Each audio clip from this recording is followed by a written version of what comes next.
नमस्कार. श्री स्वामी समर्थ सर्वांना. आजच्या व्हिडिओमध्ये तुम्हा सगळ्यांचं खूप खूप स्वागत आहे. स्वामी तुम्हा सगळ्यांना कायम सुखी ठेवो ही स्वामीचरणी प्रार्थना करते आणि आजच्या व्हिडिओला सुरुवात करते. तर व्हिडिओ असा आहे की आता 19 एप्रिलला रविवार आहे आणि रविवारच्या दिवशी अक्षय तृतीया आहे.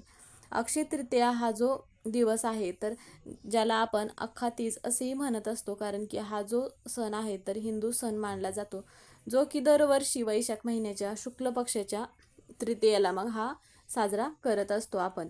तर म्हणजेच की अक्षय तृतीयेच्या दिवशी अन्नदान करण्याला जास्त महत्त्व दिले जाते. त्यामध्ये मग तुम्ही अन्नदान करत असताना गरजू व्यक्तींना अन्नदान करायचं आहे, किंवा मग आपल्या जीवनामध्ये प्रगती करत असताना आपल्या पूर्वजांचा आदर आणि आठवण करून देण्यासाठी हा जो दिवस आहे तर हा दिवस अत्यंत महत्त्वाचा मानला जातो आणि मग अक्षय तृतीया म्हणून पण ओळखला जात असतो. त्याचप्रमाणे या दिवशी म्हणजेच की अक्षय तृतीयेच्या दिवशी लोक जे आहेत तर सोने म्हणा किंवा चांदी यासारख्या ज्या मौल्यवान वस्तू आहेत तर या वस्तू खरेदी करण्याला जास्त महत्त्व दिलं जातं.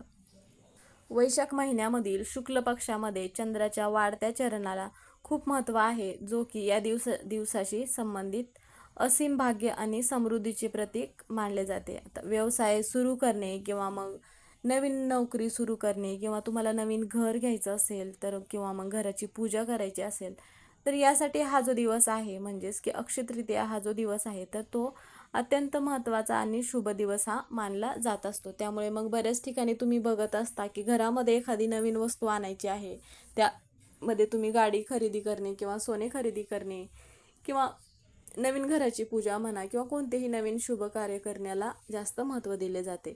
पण आता अशा काही वस्तू असतात की त्या आपण जर घरी आणल्या तर असे म्हटले जाते की अक्षय तृतीया याचा अर्थच असा आहे की कधीही कमी न होणारा असा होतो. आता या दिवशी आपण कोणतंही नवीन प्रकल्प म्हणा किंवा कोणतंही नवीन जर कार्य केलं तर समृद्धी आणि सौभाग्य आणले जाते या कार्यामध्ये. त्यामुळे एवढं महत्त्व या दिवसाला दिले जाते. त्याचप्रमाणे विवाह म्हणा किंवा गुंतवणुकीसाठी किंवा एखादी खरेदी करायची असेल तर हा दिवस जो आहे तर तो शुभ मानला जातो. त्यामुळे आपल्याकडे म्हणजेच की कोणतेही वस्तू खरेदी करायची असतील तर अक्षय तृतीया हा अत्यंत महत्त्वाचा मानला जातो. आता प्रत्येकाला या ज्या वस्तू आहेत किंवा म्हणा इतर कुठल्या वस्तू खरेदी करणं शक्य होत नाही, त्यामुळे मग आपल्या घरामध्ये पैसा टिकून राहावा म्हणून आपण बऱ्याच काही उपाय म्हणा किंवा काही सेवा करत असतो. तर अक्षय तृतीयेच्या दिवशी असे म्हटले जाते की तुम्ही सोने जर खरेदी केलात तर मग घरामध्ये वर्षभर कधीच कोणत्या गोष्टींची कमतरता भासत नाही. पण सोन्यापेक्षाही मौल्यवान अशा काही वस्तू असतात ज्या की आपल्याला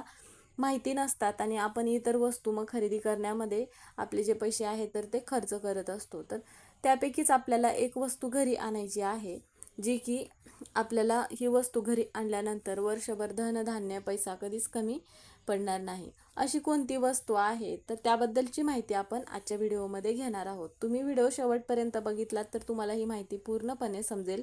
व्हिडिओ आवडला तर व्हिडिओला लाईक करा, चॅनलवर नवीन असाल तर सबस्क्राईब करा, व्हिडिओला हाईप करायला विसरू नका. आता सोन्यापेक्षा जास्त मौल्यवान जे 3.5 मुहूर्तांपैकी एक आहे असा मानला जातो अक्षय तृतीयाचा दिवस, हे तर सगळ्यांना माहितीच आहे. म्हणून सोने खरेदी करण्याला अत्यंत महत्त्व दिले जाते. संपूर्ण दिवसभरामध्ये तुम्ही ही जी एक वस्तू आहे तर ती कधीही आणायची आहे. ही जी वस्तू म्हणजे की माता लक्ष्मीला अत्यंत प्रिय आहे. तर ती वस्तू कोणती म्हणजेच की एकांशी नारळ. आता एकांशी नारळ कसा असतो तुम्हाला फोटोमध्ये दिसतच असेल, ज्याला आपण एक डोळा असलेला नारळ असंही म्हणत असतो.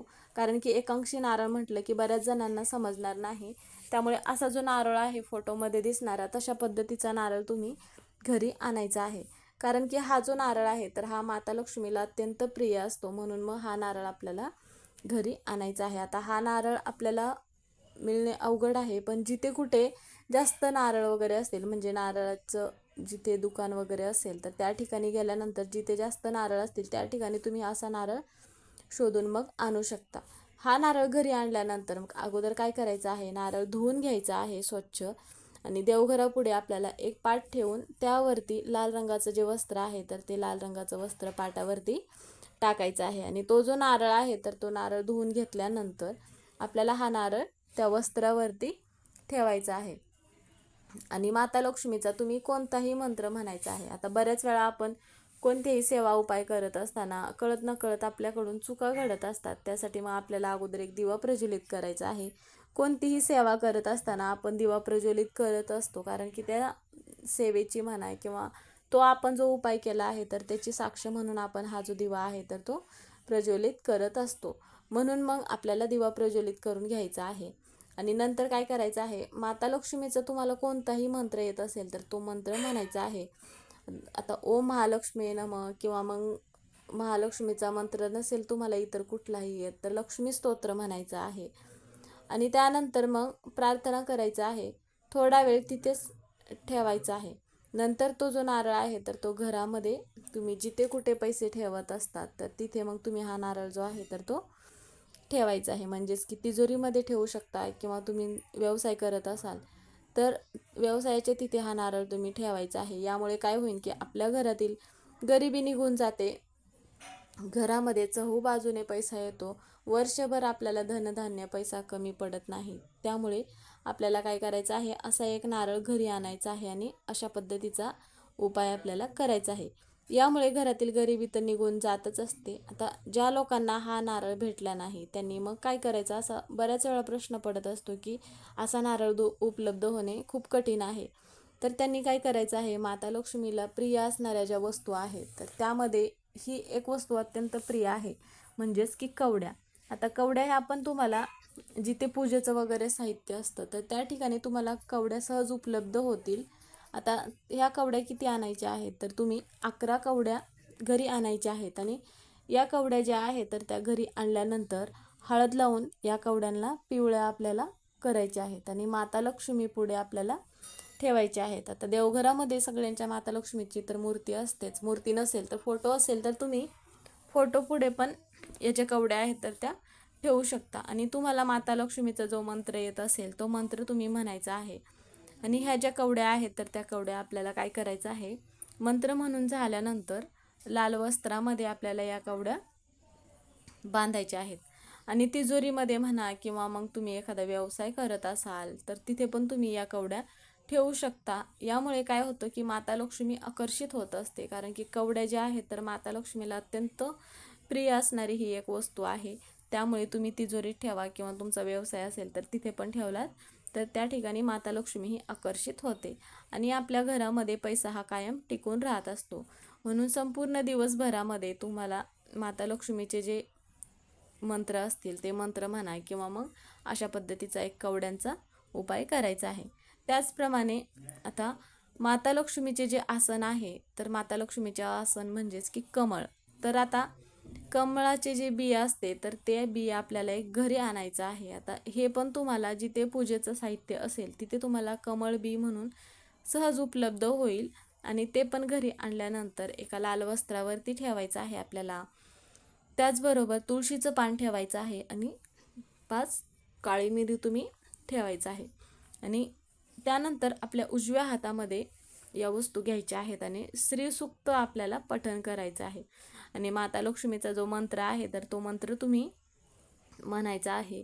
जे तुम्हाला तुमच्या घराचा जो मुख्य दरवाजा आहे तर घराच्या मुख्य दरवाजावरती आपल्याला हे बांधायचं आहे. आता घरातील नकारात्मकता असेल, इतर काही अडचणी असतील तर त्या दूर होण्यासाठी मदत होत असते. आणि मग त्याचप्रमाणे माता लक्ष्मी जी आहे तर ती आपल्या घरी म्हणा किंवा आपल्या घरामध्ये टिकून राहते. म्हणून मग यापैकी तुम्हाला जो उपाय करणे शक्य होईल तो उपाय तुम्ही अक्षय तृतीयेच्या दिवशी आवर्जून करायचा आहे. कारण की प्रत्येकाला ज्या मौल्यवान वस्तू आहेत त्या वस्तू खरेदी करणं शक्य होत नाही, कारण की सगळ्यांची परिस्थिती सारखी नसते. पण सोन्यापेक्षाही मौल्यवान वस्तू या आहेत तर या वस्तू आपण सहज खरेदी करू शकतो. त्यामुळे या वस्तूंपैकी तुम्हाला एक जरी वस्तू घरी आणणं शक्य झाले तर यापैकी एक वस्तू घरी आणून अशा पद्धतीचा उपाय आणि ही सेवा पण आपल्याला करायचं आहे. तर आता तुम्हाला माहिती समजलीच असेल की कोणती वस्तू आपल्याला घरी आणायचं आहे, कशा पद्धतीचा उपाय करायचा आहे. तुमच्या घरामध्ये पण अशा काही समस्या असतील, म्हणजेच की व्यवसायामध्ये प्रगती होत नाही, घरामध्ये पैसा टिकून राहत नाही, तर यापैकी एक वस्तू तुम्ही घरी आणून असा उपाय करू शकता. तर तुम्हाला माहिती समजलीच असेल. व्हिडिओ कसा वाटला कमेंट करून नक्की सांगा. कमेंटमध्ये ओम महालक्ष्मी नमः हे लिहायला विसरू नका. व्हिडिओ पूर्ण बघितल्याबद्दल धन्यवाद.